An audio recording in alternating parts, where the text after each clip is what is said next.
Blackwing 2040, and I'm back with another Spider-Man movie review, and we are going to be reviewing Spider-Man 3. Now, here's, I actually enjoyed this movie, okay?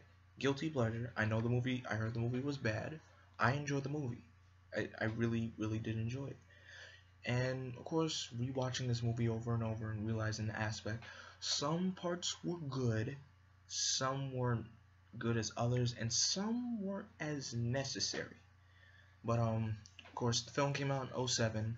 You have, of course, the same cast members: Tobey Maguire as Spider-Man, Kirsten Dunst as Mary Jane Watson, James Franco as Harry Osborn, who in this movie takes up the Goblin mantle and calls himself New Goblin. Now, of course, you have other villains in this movie. You have Thomas Hayden Church as Sandman, and Topher Grace as Eddie Brock, aka Venom. Now, oh, and of course you have J.K. Simmons as Jameson, Rosemary Harris as Aunt May, and you have Bryce Howard, who plays Gwen Stacy in this movie. And I'm gonna get to Gwen's character really soon. So in this film, we pick up the pieces for where we left off in number 2. Peter and MJ finally accept each other for who they are, and she accepts that Peter is Spider-Man, and she doesn't care. She'll handle those risks with him. So Spider-Man 2 ended so beautifully, and Spider-Man 3 opened up very well, showing how New York has changed. They finally learned how to accept Spider-Man, even though Jameson's, slapping him in the face all the time. But the city's learned how to accept Spider-Man. Peter's life is starting to change, and here he wants to marry. He wants to propose to Mary Jane. And when I saw that happen in theaters, I was like, really? That's gonna happen? Because if you know, in the comics, Peter and MJ did get married.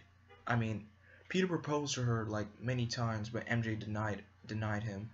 And then she officially said yes. And then they got married, and then their marriage was erased from existence due to Peter making a deal with the devil Mephisto. But that was in a comic called Brand New Day. I think it was Brand New Day, if I'm correct. I don't know. You guys could tell me in the comment section below, because I may slip up. But anyway, back to the film. We see that with the much attention that Spider-Man is getting, also attention is getting into Peter's head, because he's not been paying attention to what he was focused on. He told Aunt May that he's gonna ask MJ to marry him. Aunt May gave Peter her engagement ring that Uncle Ben gave her. So he had to do something. Peter had to come up with special proposal in some sort. He tried the best way he can. So one day, where Gwen actually in this movie is Peter's classmate in Dr. Connor's class, and he saves her life once in this movie, and then Peter's supposed to be granted the key to the city for saving Gwen's life, and so attention got to his head again, where the crowd at the celebration they were like chanting for Gwen to kiss Spider-Man, and he did. MJ was watching, and she did not like it at all. So after that whole thing happened, Peter goes out on a dinner date with Mary Jane.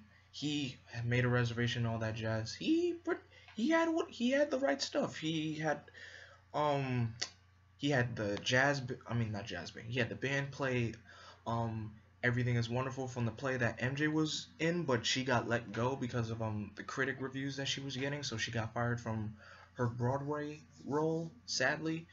And then Gwen shows up at the dinner saying that her parents were just having dinner there, and then MJ and Gwen meet each other, and then MJ gets pissed because she's told Peter that she saw them kiss each other during their kiss, because you guys remember from the first Spider-Man movie that beautiful epic kiss scene that they had, Spider-Man upside down, Mary Jane kisses him, and MJ was like, that was our kiss. And to be honest, she was right. That was their kiss. They made that, not them. That was their kiss. So that was cool to see. Now, Let's talk about the villains in this movie. So Flint Marko, Sandman, played by Thomas Hayden Church, he's a escaped convict as well, and apparently he's the real killer of Uncle Ben, which I don't understand. Why would they do that? Make Sandman the real killer for Uncle Ben when they had it going on correctly with the original killer, whose name was Dennis Carradine, and that worked well, pretty fine. I mean, when I was young and I saw this movie in theaters, I went in, I was excited to see this movie, watched it, I was like, wow, with all the twists and turns that happened. Now, right now, in the present, watching this movie over again, I just realized some of this stuff didn't really make any sense at all. So, I didn't like them having to make Sandman the real killer for Uncle Ben. And I'm about to get to the, you know what? Let's talk about Venom in this movie. So this movie also introduces the Venom symbiote, which I actually loved, by the way. When Peter was Peter got angry for figuring out that Sandman was Uncle Ben's killer, and then the symbiote bonds with the suit, and we get to that black suit. The design for the black suit looks so amazing. I loved it. That was like my favorite part in the entire movie, the whole black suit.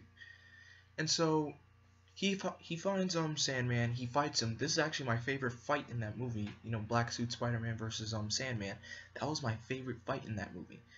And of course, supposedly kills Sandman using water. And then you know how the symbiote changes people's attitudes and everyone's demeanor.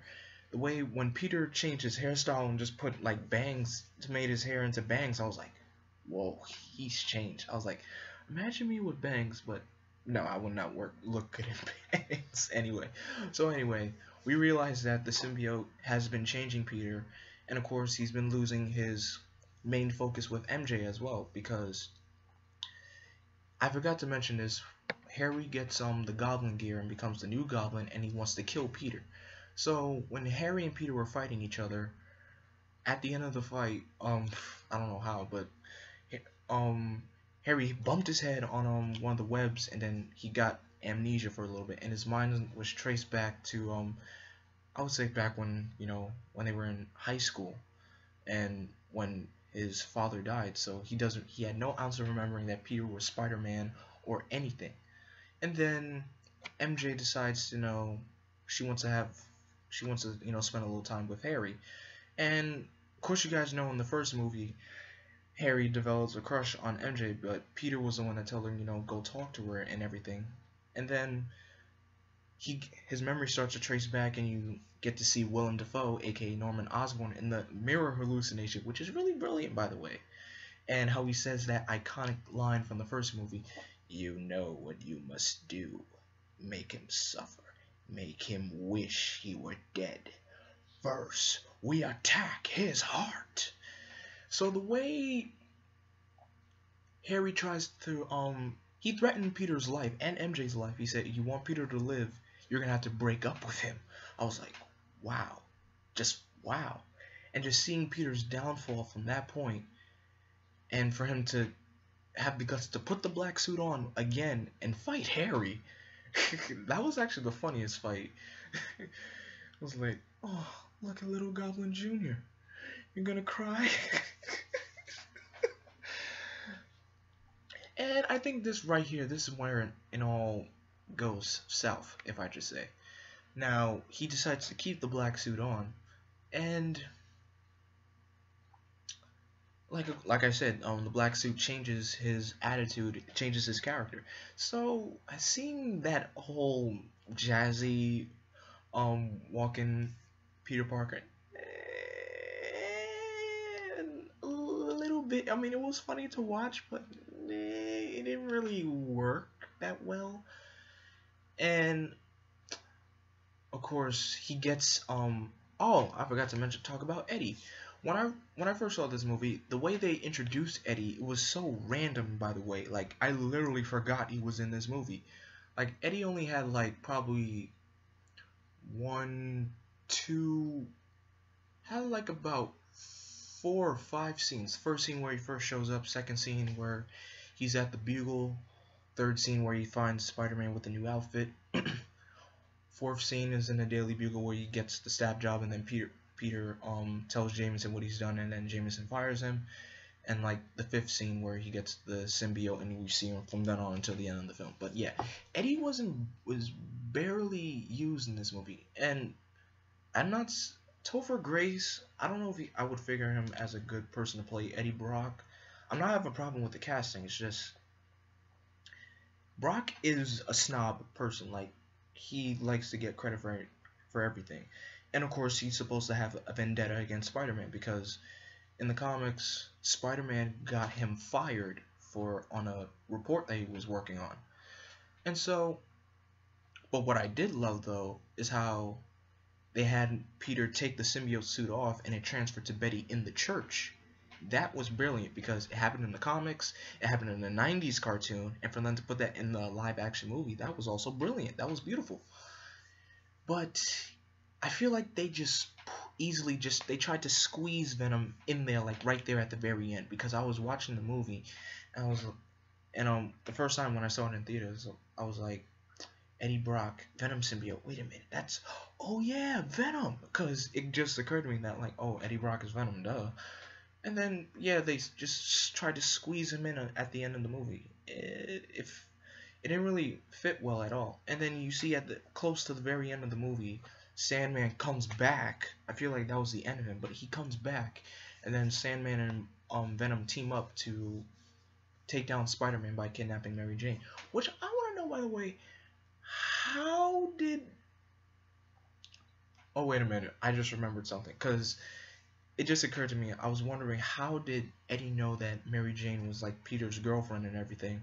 And then I remembered the symbiote, once it leaves its host, it has a rejection or a grudge against its original host. So I guess you could say the symbiote showed Eddie some images in his head where who Peter is, who his real life is, who the ones closest to him. So I guess that was a way of putting it.